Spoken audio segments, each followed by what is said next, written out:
a guarding love, or what Roseberg calls a persevering love, meaning your marriage, your relationship, it's not just about the first day, it's about the last day. And so think about you've heard me say this, any moron can put a tuxedo on and get married. Anybody can start anything. The question isn't how you start, it's how you end. And so what you gotta think about is, what does that last day look like? When you're 86 years old and you're on your last breath and your family's around you, and then reverse engineer your life, reverse engineer your marriage, and go, what are the things that I need to do to make sure that I get to the end? And one of those things is you gotta set up guardrails. You gotta set up boundaries in regard to the opposite sex and the things that you notice that in 1 Corinthians 7, Paul says, if you're gonna not come together for a while physically, then you better make sure that you actually do it consistently, because Satan can get into your marriage and cause temptation. And that's just true about every aspect of your marriage. If you're not super intentional, Satan can come in and tempt you in different ways away from things. So we gotta make sure we're intentional. Yeah, and one way that we need to be intentional is by choosing your spouse over everyone and everything. This doesn't mean you don't get to have hobbies, you don't get to play video games or golf or see friends. It's, what are we putting first? Are we focusing on our spouse? Are we putting them above these things?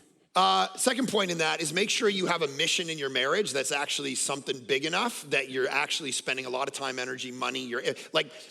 Remember I said this week one, if all your mission is to sit around and get a new kitchen and to raise kids that don't say the F word very often, that's not a vision for your life, right? Like, that's how small we think. That's not a mission that's gonna keep you from fighting each other.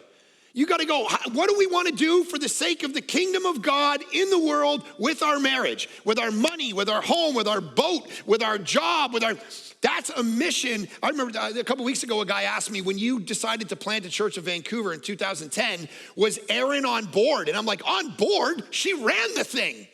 She was the smart one. She was the strategist. She grew up in the church. So she was the one going, no, we can't do that. I had all these crazy ideas. It's like, no, we can't do that. We're a church, bro. I'm like, shoot, right, that's a good point. So she was the one on point. She's the strategist. So it wasn't that she was along for the ride. It was a pure partnership. And I never would have planted a church and worked 90 hours a week if this wasn't a co-labor thing where she was involved. So you gotta make sure you're actually on the same page in that regard. So how do we get on mission together? How practically does this work? Well, you need to come up with a vision for what your family looks like, what your marriage looks like. Make down, it's like a blueprint that overviews what you want. What do you value? What are your gifts? What are your passions as a family? Have those actually down. Have a conversation about it so that you know from which to move from. I have a friend, Julie Richard, and she says, the chatter doesn't matter, the vision makes the decision.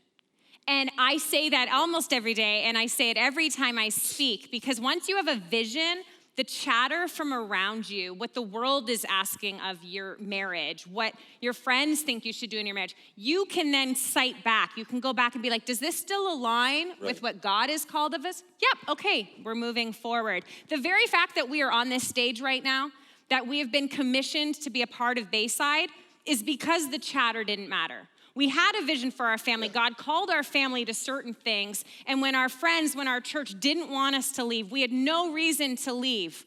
We could go and say, okay, this aligns and this is what God is calling us to. The chatter doesn't matter. The vision makes the decision.